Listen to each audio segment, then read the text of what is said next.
Olá, bem-vindos a mais um vídeo aqui no canal Ricardo de Paris. Eu sou o Ricardo e hoje temos mais uma parte do livro A Ilha do Tesouro de Robert Louis Stevenson. Mas primeiro, curta o vídeo e se for a primeira vez aqui, inscreva-se e acione o sininho para receber as notificações. Já curtiu? Já se inscreveu? Já assinou o sininho? Então vamos para o capítulo 22. Estamos na parte 5 agora, Minha Aventura Marítima. No capítulo... E não esqueça, eu avisei que nós temos vídeo novo todos os dias às 19 horas, não é? Ok, então já sabe. Se não tiver recebido notificação, mesmo assim vem aqui no canal que vai ter vídeo novo. Garantido, 19 horas. Ok? Capítulo 22. Como começou minha aventura marítima? Os amotinados não voltaram e não houve mais nenhum tiro vindo da mata. Tinham recebido sua dose diária de ração, como foi dito pelo capitão, e ficamos à vontade para cuidar dos feridos e ter uma refeição. Sem nos importar com o perigo, o barão e eu cozinhamos do lado de fora, mas mesmo assim era difícil se concentrar enquanto ouvíamos os gritos e gemidos dos pacientes do doutor. Dos 8 feridos, apenas 3 ainda respiravam. Aquele pirata que foi atingido através da abertura na parede, Hunter e o capitão Smollett. Desses 3, 2 estavam à beira da morte. De fato, o pirata não resistiu à cirurgia de emergência tentada pelo doutor, e Hunter, por mais que tentássemos reanimá-lo, nunca recobrou a consciência. Resistiu durante o dia inteiro respirando com dificuldade. Mas os ossos do seu peito tinham sido esmagados pela pancada e seu crânio foi fraturado na queda. E, em algum momento da noite seguinte, se foi sem sinal nem aviso. Os ferimentos do capitão não eram perigosos. Uma bala tinha quebrado sua escápula e ferido um pulmão de raspão. Outro tiro tinha apenas ferido sua batata da perna. Teria de ficar de repouso pelas próximas semanas. Depois da refeição, o barão e o doutor sentaram-se ao lado do capitão e confabularam por um tempo. Quando terminaram, o doutor pegou o chapéu e 2 pistolas, embainhou o sabre e, com um mosquete pendurado no ombro, cruzou a paliçada pelo lado norte e partiu por entre as árvores. Eu estava sentado ao lado de Gray, do outro lado da fortificação. Ele ficou surpreso com aquele acontecimento. Ora, disse, será que o Dr. Livesey ficou louco? De forma alguma, respondi. Ele seria o último da nossa tripulação a enlouquecer, tenho certeza. Se não me engano, o doutor deve estar indo ver Ben Gunn. Eu não estava enganado, como ele revelou mais tarde. A casa parecia um forno de tão quente e uma ideia se apossou da minha mente. Comecei a sentir um pouco de inveja do doutor, andando na sombra fresca das árvores, com os pássaros em volta e o agradável cheiro dos pinheiros, enquanto eu ficava ali assando. Além do calor, o sangue espalhado e o cheiro dos mortos e dos feridos foram me enchendo de nojo. E a inveja foi ficando cada vez mais intensa enquanto lavava a casa e os instrumentos usados na refeição. Resolvi agir. Quando notei que ninguém me observava perto de um saco de pães, enchi os bolsos do casaco com um pedaço de pão. Admito que fui um tolo, mas estava determinado a cometer aquele ato imprudente com todas as precauções possíveis. Aqueles pedaços de pão, caso fosse necessário, não me deixariam passar fome até o dia seguinte. A próxima coisa que peguei foi um par de pistolas e, como já tinha um chifre cheio de pólvora e munição, me senti bem armado. Nota, na época do que o livro foi... Na época que se passa a história, eles não existiam munição em cartucho, que era só colocar um cartucho ali e pronto para dar o tiro. Tinha que preparar, botar pólvora, bucha, bala. E aí, então, que estava pronto para atirar.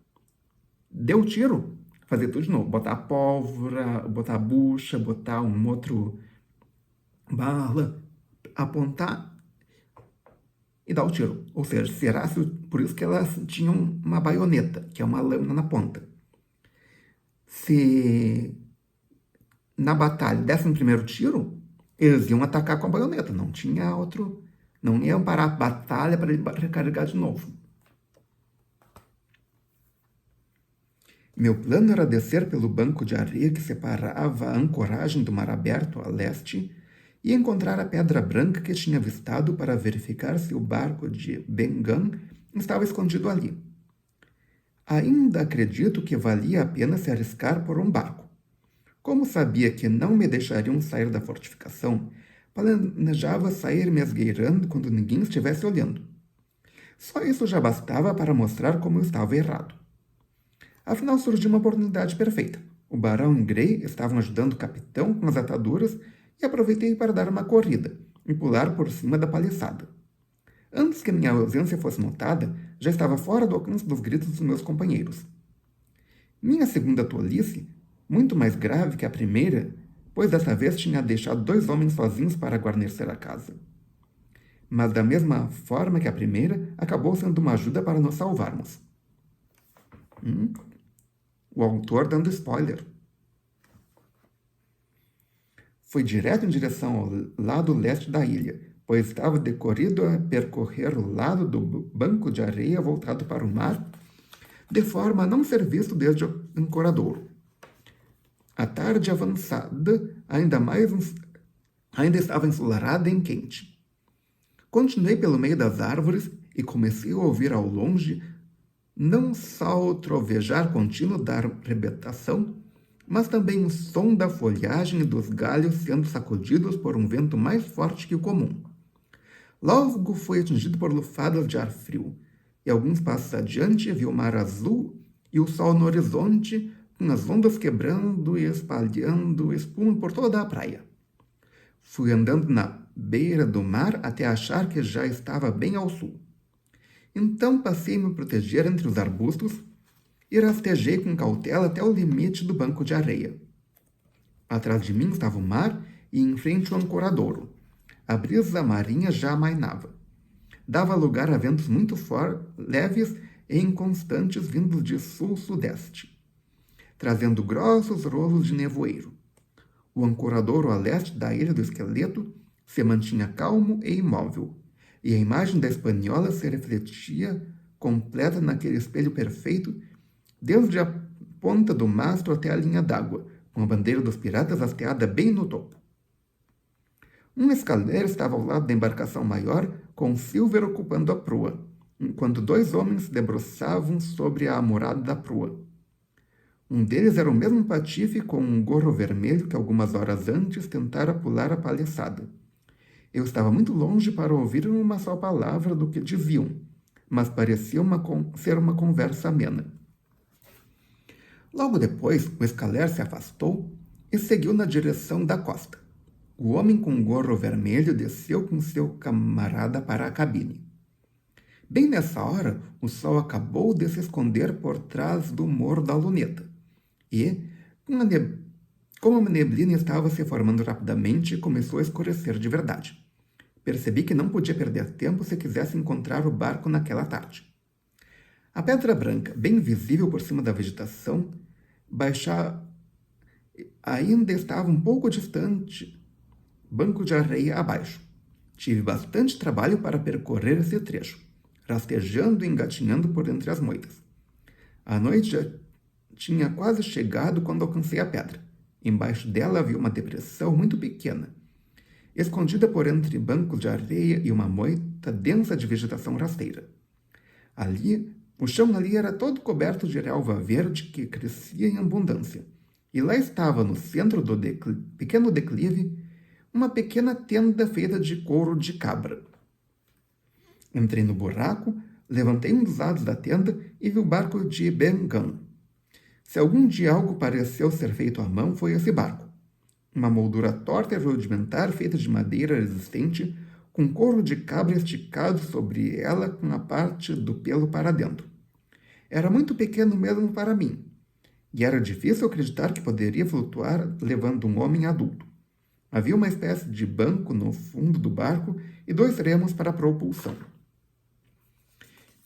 Jamais tinha visto um coracle, um daqueles barcos que os bretões ancestrais construíam, mas vi um desde então e não posso descrever de forma mais justa o barco de Ben Gunn. Era disparado o pior coracle já construído pelo homem, mas pelo menos era muito leve e fácil de transportar. Essa descoberta devia bastar, mas nesse meio tempo já tinha tido outra ideia. Iria deslizar escondido na calada da noite, cortar o cabo que pendia a espanhola e deixá-la à deriva para ir de encontro à costa. Estava convicto de que, aos amotinados, depois de termos rechaçado sua investida naquela manhã, só restaria levantar âncora e partir para alto mar. Pensava que seria bom evitar que isso acontecesse. E, vendo como deixaram os vigias a bordo sem um barco, pensei que haveria pouco risco. Esperei a escuridão, aproveitando para comer os pedaços do pão.